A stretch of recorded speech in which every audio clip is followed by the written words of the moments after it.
Welcome. We're glad you found this recorded presentation by the Knox County Master Gardeners.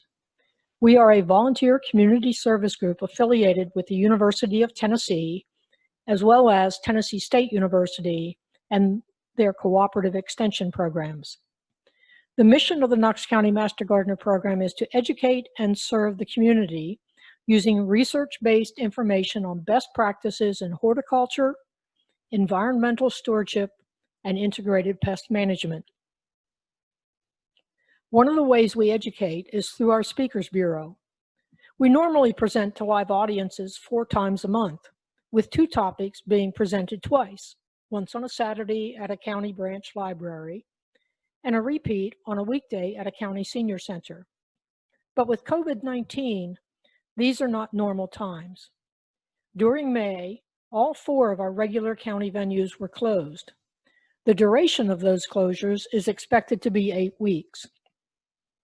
And because of our affiliation with the University of Tennessee, we are banned from any public gathering of any size until August 1.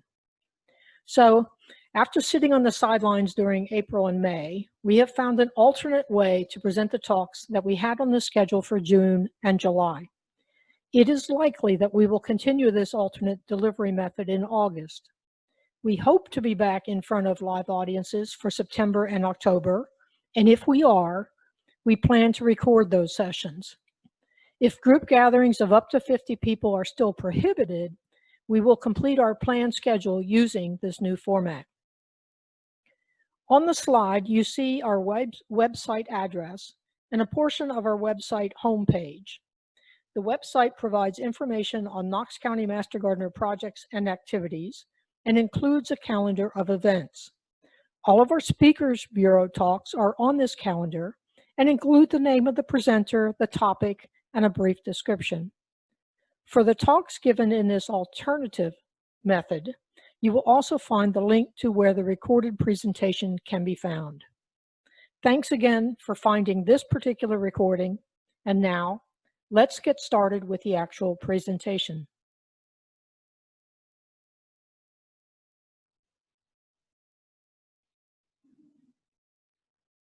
All right, well, thank you for joining me, Vanessa, for today's Master Gardener Speakers Bureau talk focused on summer pruning. Let's go ahead and just dive right in. Our next slide is going to go ahead and let us see what our objectives are. We're going to start today and kind of review the following items. We're going to start with why we prune our plants. Then we'll move into talking about a record of pruning in your landscape and why we recommend keeping that type of record. We're going to go into how to pick that proper pruning tool for the job, and then some basic pruning techniques to keep in mind. Then we'll move into looking into which plants to prune based on the summer month that we're going to be in. And then we'll go ahead and pull out some specific plants that we know are common to East Tennessee and discuss how to best prune them. Let's go ahead and start with our very first objective, which is to understand why we prune. Now here you'll see on your slide, we've got the 3 Ds. That is one of the main reasons to prune any plant, is to manage the 3 Ds. Those would be dead plant material, diseased plant material, and damaged. You should be pruning any and all of these 3 Ds at any time of the year. So whenever you notice them on your plant, go ahead and prune them off. Now the next reason we have is size control. That is just keeping it the shape you need, or basically with the size, you know, how tall, how big, or how small you prefer it to be. You'll also see here we've called out stay ahead of KUB. We know that's the Knoxville utility. They will come through and prune for you, but sometimes it's not the way you would prune that plant, so it's not that beneficial to it. So if you take on your pruning, you can hopefully stay ahead of them and prune in a way that really helps that plant in your landscape. And of course, anytime you're pruning for size control, you're really still pruning to control that its overall shape and the direction of its growth. So those 3 kind of work hand in hand. Pruning is also useful to use for improving the flowering or the fruiting and foliage density. Finally, we use pruning to make sure the area around that plant or tree is more convenient or safe. So think about any times you want to walk under the tree or you need to mow under the tree, if the tree's near your driveway, that kind of a thing. So we use it for those convenience and safety type features also. Now that we've established the reasons that we prune, let's talk about keeping a record of pruning. Super important here. Maybe you're thinking, hey, my yard is really not that big. I don't have that many plants to worry about to keep an actual pruning record. But maybe a few years down the road, you do have a lot more plants that need pruning. Or maybe when you're sitting there thinking about, I'm going to tackle this pruning job, you realize just how many plants you do have to keep track of. Either way, it's really great to start and then maintain a simple record of which plants you have in your yard, the recommended time to prune them, and how to best prune that plant. So to start with, if you're not sure of all the plants in your landscape, maybe you can identify some, but not all of them. You can, of course, go to Google, type in a description of that plant, look at the images, see if that helps you narrow it down. There are also many phone apps available. Some are free, some charge a small annual fee. They really help you take a picture of that plant and again, narrow it down on those images. I'm a fan of the app called Picture This. It is, I think, a $10 fee per year. So it may or may not be an investment you want to make. But to me, it's been one of the most accurate, and it works great on trees when I'm on my hikes and just, see some plants where I'm like, I don't even know if I've seen this before or not. It has been super great. So whatever you use, your first goal is to identify your plants. And of course, you can always get the help of your extension agent folks too. I don't want to leave them out. So after you use whatever tools you need to identify that plant, you can take another trip back to Google and always start with a good Google search on recommendations for pruning that plant. Now, we do recommend that you use trusted resources, so ones from the extension services. And you can even Google here, step 2 on our second bullet, shows you that you can Google, how to prune, and then put the name of your plant in there, and then include the word extension. That way, those extension results will show at the top of the list, make it a lot easier for you. After you've ID'd all your plants, now it's time to make a plan. So you can just use a calendar on your phone. Maybe you've got a printout calendar, or even just, a notebook to have like a journal type entry. Really whatever makes sense to you that you like to keep records in and is something you can utilize. Important things here to note when you're making that record and using it throughout the season. Of course, you want to start with making a list of all your landscape plants. We even have some people actually draw a very simple map of their yard, of their landscape, and they'll draw and list the name of each plant there, or, the major groupings, that kind of a thing. That way they have no question on, I'm at this point in my yard, I know what plants I'm looking at. So again, it is really whatever works for you. Now, as you list out your plants, you also want to note how often they should be pruned. So annually, biannual. You can also list the pruning practice, which tells you, this plant needs to be pruned lightly, not a heavy hand, or this plant can handle a heavy pruning. Also, want to go ahead and write down the reason you're pruning. Maybe you're thinning that plant for improved airflow or sun exposure, or maybe more for shaping or to improve the vigor. Writing down the reason that you're pruning is going to be great next year when you look back on it and you're ready to tackle it again, because then all that research you did to make sure you're pruning it correctly and going about it the right way, it'll just help jog your memory like, oh yeah, I'm trying to make my rhododendron, bushier and have more blooms. So that's why I'm pruning it this way. Also, regarding that recommended season for pruning, when you make a note of that, you may just be writing down early summer or fall. And also write down if it's recommended to be done after or before the plant blooms. Now, at the very bottom of this slide right now, you'll see a greeting sentence coming across your screen, and it tells us to document, when your flowering shrub blooms. That way you're going to know if it's blooming on old wood versus new wood.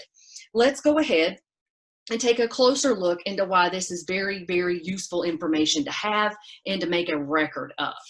So here we've got blooming times, and we've got in the bottom right, that's very specific July 1st date.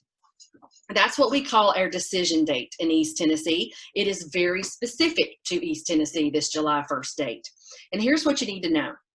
Your plant that blooms before July 1st, it is actually blooming on the previous year's wood. So that's old wood.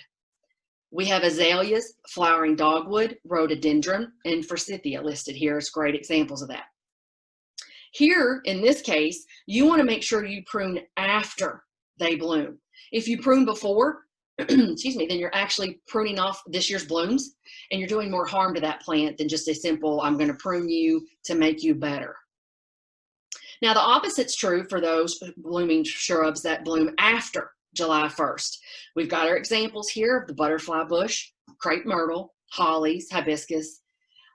Those are actually blooming on the current year's growth, so that's that new wood. You're going to want to prune these in late winter or early spring. That's going to be just before their new leaves appear. We'll talk more about that butterfly bush and crepe myrtle in a little bit, but the key is they're blooming after July 1st, so you're going to prune them later in the winter or early spring. Moving on, still with that record keeping, just a few more things to note. After you record if the blooms occur on that old or new wood, here's a few things you want to jot down after you go about pruning your plant. So soon after you prune, you want to make a note of what you pruned and when, just a simple, it was mid-May. You might want to write down, May 15th, however. It's also a good time to go ahead and mark next year's calendar. If you use those phone reminders, however you want to do it, so you can stay ahead of it next year. Also, that third bullet there on the left that says how the plant responded. So you may be making this note in your journal a few days later, even a few weeks later, after you noticed how that plant responded to pruning. And the reason we recommend that is because if you're new to pruning or not, maybe you went out there and you thought, okay, I know this plant, it doesn't really take a heavy pruning, so I'm going to go about it easy. And then all of a sudden, 3 days later, you're like, I think I may have killed my plant. You might want to make a note that, hey, it took a while for it to bounce back, but it did. Or I did not prune a lot, but I think it still was too much. So however you want to kind of record how that plant responded could prove useful. Now, and maybe it's one of those where you only write down how the plant responded if it goes wrong. If it goes well, you don't need a note. You'll just know next year, hey, it must have went fine. I didn't write a note. But just some things, to keep in mind. The goal here is to really set up your record keeping system the way it works for you to help save you time next year and to keep those plants thriving. Next up, we are up to pruning tools. Well, let's go ahead and talk about some of those common tools that'll help you get the job done. Excuse me. Now in this picture, you're going to see some basic manual equipment all the way up to that chainsaw. And we know a simple trip to the garden store or that big box store, and you're going to find any pruning tool you like. Here's the key to picking the right tool. It should match the size of the cut you're making. So think about those shears. Those are for smaller cuts, small shrubs and hedges. You've got the electric and the manual both that you can use as shears. Hand pruners are the next step up usually. They're great for those wood cuts up to 3/4 an inch. Loppers are next. They go up to cuts up to 1 inch. Then your saws can start coming in. And that's not necessarily a chainsaw, but we do have a pole saw here. But when your diameter is bigger than 1 inch, you may need that pole saw, especially if you're cutting overhead. And then we do have the 3-cut method here. We recommend this anytime you're cutting away wood that's greater than 2 inches in diameter. Now we've got a great picture of this 3-cut method. Here you can see where the cuts should be made. They're labeled first cut, second cut, third cut. Cutting it this way really allows you to control when and where that branch is going to fall. So it keeps you safe, and it also best protects the tree. If we were just to do all of that cut just at the first cut, so we just try to cut through that branch from the bottom up, we're going to leave a lot of that limb still stuck to the trunk of the tree. That's a big exposure to bacteria and fungus. So this third cut method is super, super helpful. You're going to see this image a little bit later in our slideshow too. We'll reference back to it there. So you pick the tool that you got to use for the job. Next up, you want to make sure you sanitize it before you use it. Maybe you did a great job of cleaning that tool last season before you put it in the shed. Maybe you didn't. Either way, it doesn't hurt to give it a quick wipe down with, a Lysol wipe or a spray with disinfectant. Rubbing alcohol is fine too. Just make sure you start out with a good clean tool. That way, if there's any kind of plant disease on it from last year that survived, you're not just infecting the healthy plants in your landscape. As you are pruning, if you know you are pruning some diseased plant material, even if you're not sure what disease you're working with, it never hurts to sanitize as you go. And that is as simple as using those hand pruners, making that cut, spraying them down real quick with a disinfectant, giving it a few seconds to air dry, making the next cut, spraying it again. Simple as that, not trying to make it hard, but that way you're not infecting that healthy plant tissue as you go. Secondly, you do want to make sure your tools are sharp. When you're pruning, it is considered a wound to the plant. So you want to minimize that wound as much as possible.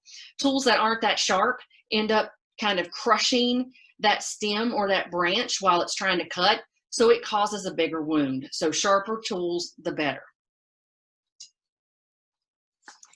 All right, can't forget about our own safety and comfort while we're out there working hard in our landscape. So any personal protective equipment you need, please make sure you take time to go ahead and get it. Of course, if it's a sunny day like we're getting here recently, we want to use that sunscreen.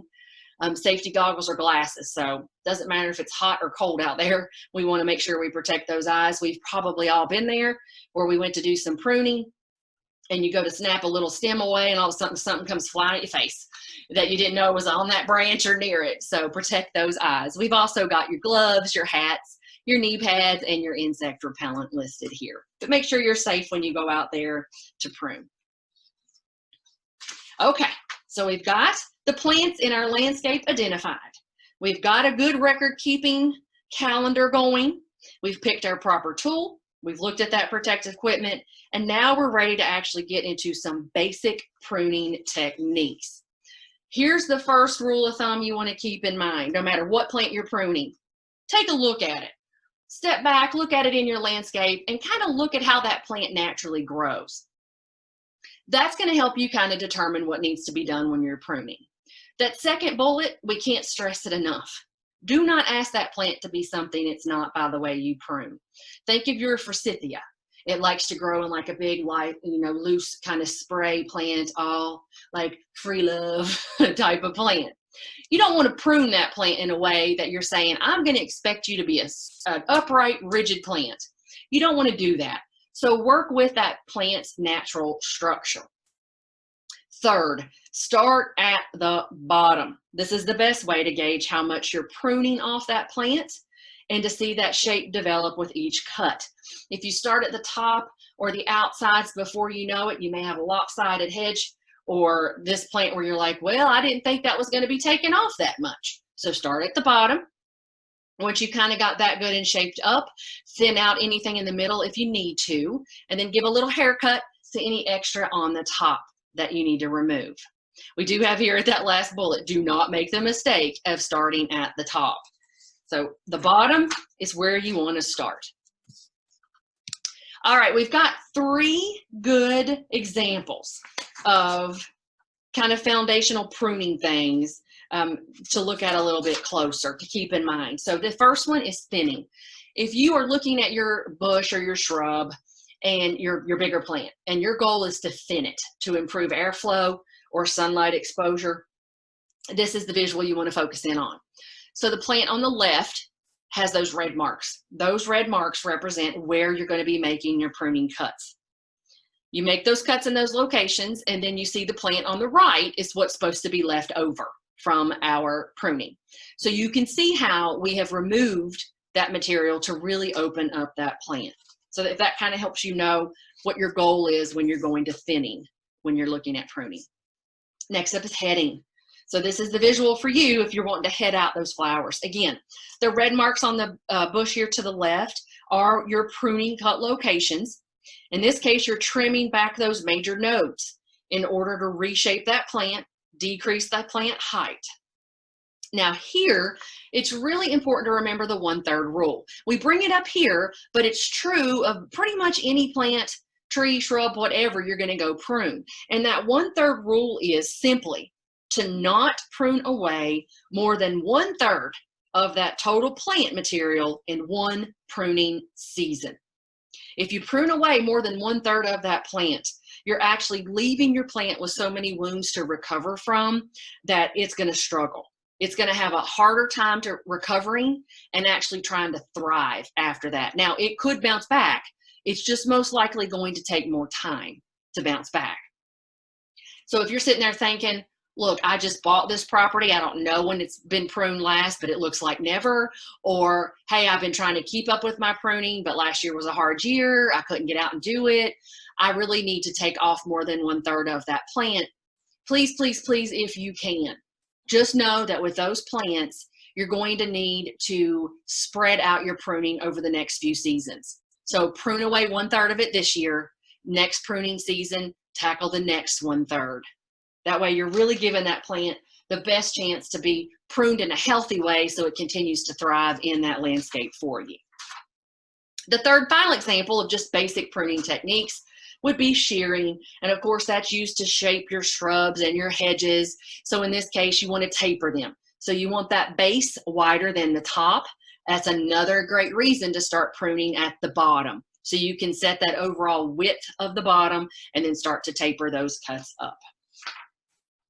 Now we do want to call out our evergreens. They are a special case, and that's because they can actually be pruned twice a year.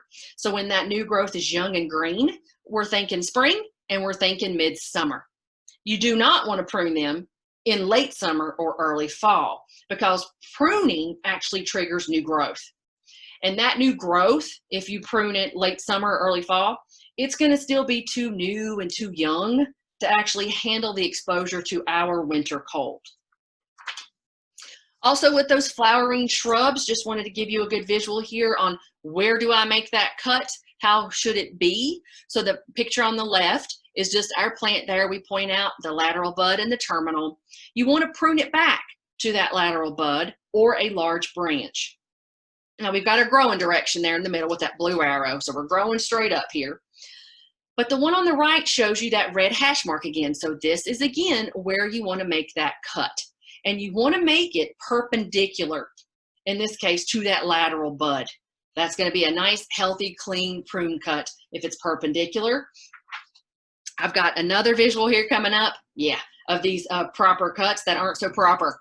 So letter A, B, and C are examples of bad cuts, improper pruning cuts. They're either way too high on the plant, so like A, it's leaving way too much of that stem still on the plant.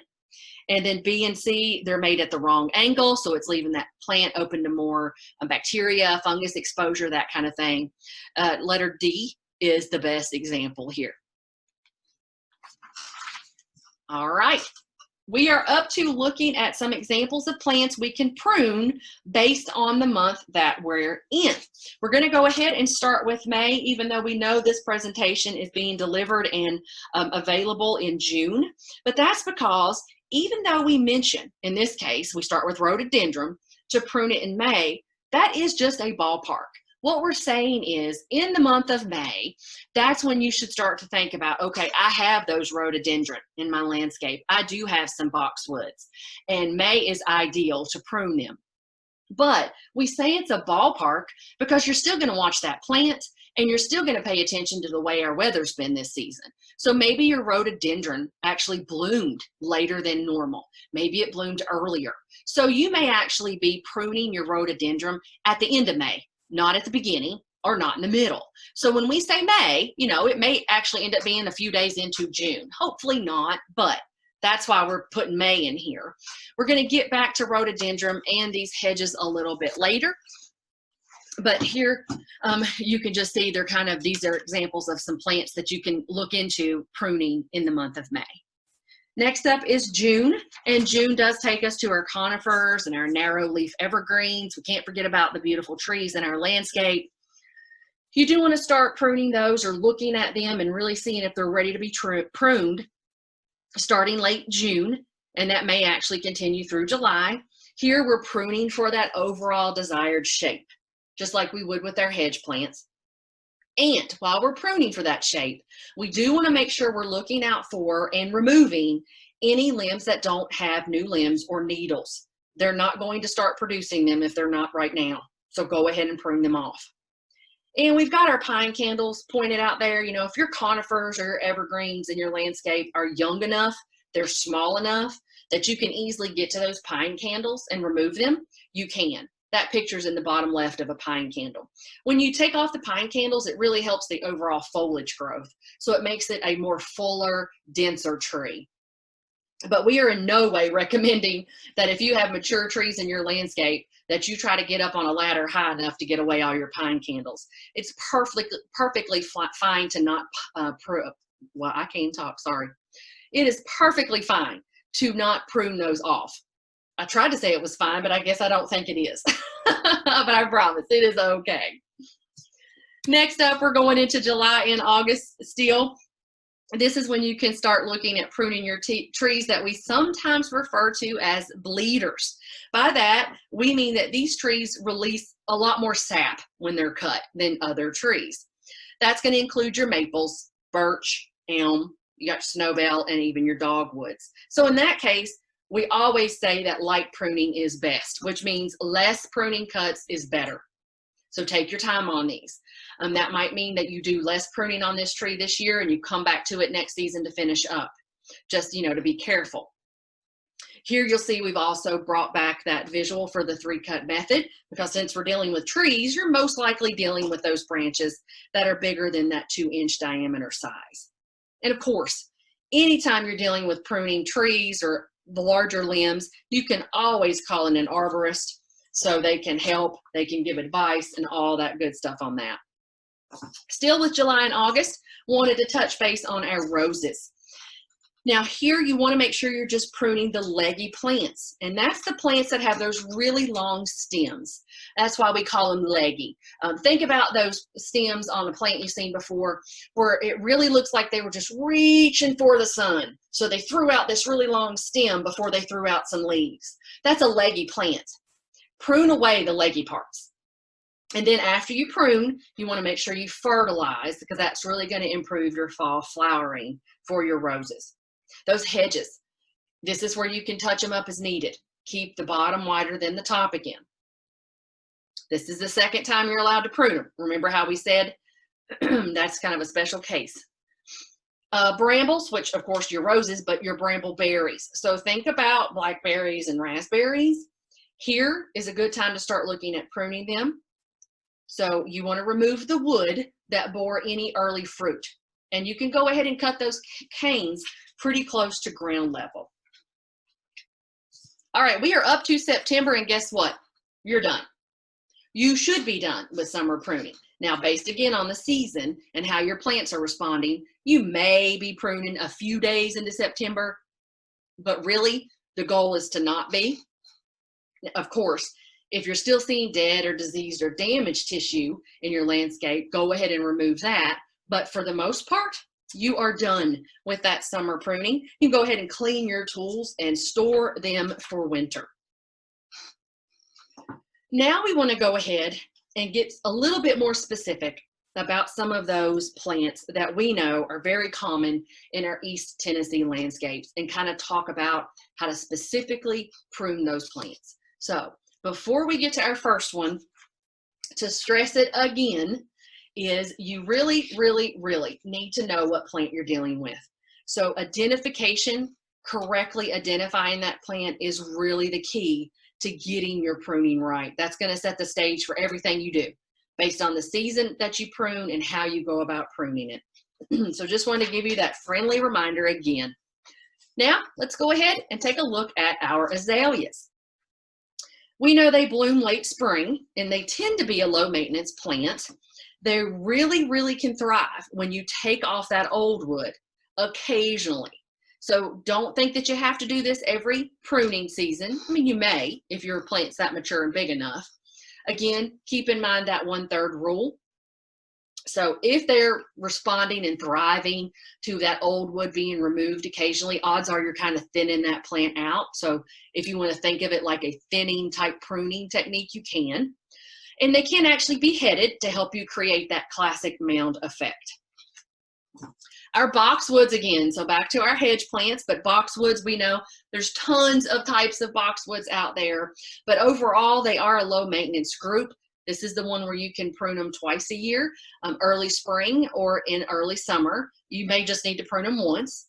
I feel like mine, I could prune probably once a week for 3 months and they'd be fine. You can't kill these boxwoods in my yard. Not that I've tried, I'm just saying. They are out there to live, man. They are living their best life. With those boxwoods specifically though, young plants do benefit from frequent shaping. Now I don't mean prune them 7 times a year, but you know, keeping up with them on a normal annual schedule of pruning really helps them. And that really does help you get that overall shape in that mature hedge. Remove any of those dead branches as you go. They tend to have some dead and unsightly branches, you know, deep within the boxwood kind of thing. And that last one, they are very susceptible to boxwood blight. That's why it's really important to sanitize your tools if you know you are actually removing diseased plant tissue. Now, here's the thing with those boxwoods. They can be so dense that you've been, you know, pruning away from the bottom up and everything looks fine. You're 20 cuts in to pruning this plant, and all of a sudden you realize, I think I might have some blight in the middle of this plant.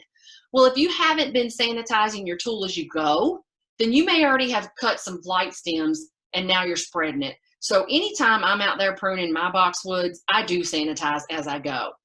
Because to me, it just sneaks right up on you in those denser plants. Butterfly, bush, and crepe myrtle. I think the post-it says it all. Don't even think about it. If you're pruning your crepe myrtle in the summer, that is the reason that in the gardening industry, we have the term crepe murder. Please wait until late winter to prune these. So like February is ideal. So we're not going to consider these at all to be a summer pruning plant. Nope, nope, nope. Late winter. Then we've got some hollies here for our examples. We got 4 common types of hollies for us. You can see a picture of each of the 4 types, their names underneath it, and a little statement about, you know, just an item to keep in mind when you're pruning them. And we also, of course, have summer prune only for the 3Ds, dead, diseased, or damaged. Forsythia, that's the one we kind of used earlier when we said, hey, this is the one that likes to grow all natural and loose like a spray. So don't try to prune it in a way to make it rigid and upright, because that's just not how it, you know, naturally grows. It does bloom in the spring, and we prune within 8 weeks of the last flowers. You all may be thinking, 8 weeks? You're giving me 2 months? So we're just saying within that time frame of the last flowers. So the forsythia we have in my neighborhood, I live closer to the Morristown area, it's massive. I mean, it is well established and it is huge. So to watch it flower, it goes on for quite a while. So, you know, when you think that plant is pretty much finished up flowering, go ahead and prune it. So just that's why we've got that 8-week window out there. It is considered pretty much a low maintenance plant, and that mature plant can be reduced by that 1/3 method. So don't cut back more than 1/3 still, but you can take up to 1/3 off of it. And it can really be rejuvenated by cutting it back within 4 to 6 inches off the base. Again, we don't recommend doing that to more than 1/3 of the plant, but if you've got a part of that forsythia that looks like, whew, it just might be on its last legs, go ahead and cut it back 4 to 6 inches off the base, you know, from the ground. And odds are it'll bounce right back. It's a tough little plant when you do that. It's kind of amazing. And we kind of started with our rhododendron. Here we've got it again. These do not really tolerate heavy pruning very well at all. So make sure you're not taking away anything more than 1 year's growth. Make that cut just above the leaf buds. You can see kind of in that picture. You want to take off that hardened wood any time of the year except during a freeze. Remove those spent flowers, you know, take those heads off. That's going to let the plant harden off before winter. And then you want to look out for crossing branches or branches that are touching the ground. Kind of remove those throughout the plant when you can, just so it stays healthier and doesn't rub against each other. A rhododendron can be susceptible to getting damage like that. All right, well, that was the last of our specific plants to look into with that pruning specific information. And that does bring us to the end of our presentation on summer pruning. We covered a lot of ground, starting with those 3 Ds of pruning, proper tools and cuts, that special East Tennessee date of July 1st, which plants to prune during those summer months. Thank you so much for joining us for our virtual presentation.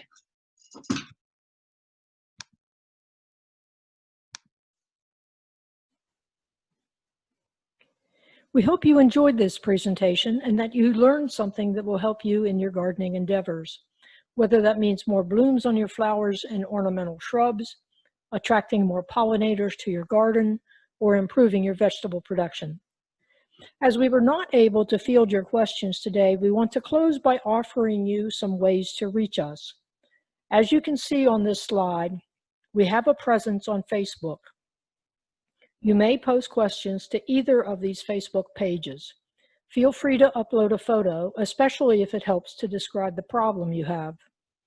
If you are not a Facebook user, you may call the Extension office at 865-215-2340 and leave a detailed message with your question. Your question will be forwarded to a Master Gardener to research and respond to you. You may also send an email to Ryland Thompson, the Knox County Extension agent who advises the local Master Gardener program. If a photo would help to describe the problem, feel free to attach 1 or 2. Try to keep the total attachments to less than 5 megabytes. You may get a response directly from Ryland, or he may route your question to a Master Gardener to research and respond to you. We are eager to return to public presentations. In the meantime, you can watch any of our recorded presentations by going to our website, finding a Speakers Bureau event on the calendar, and clicking on the link that is included within the event details. Now, let's go get some dirt under our fingernails.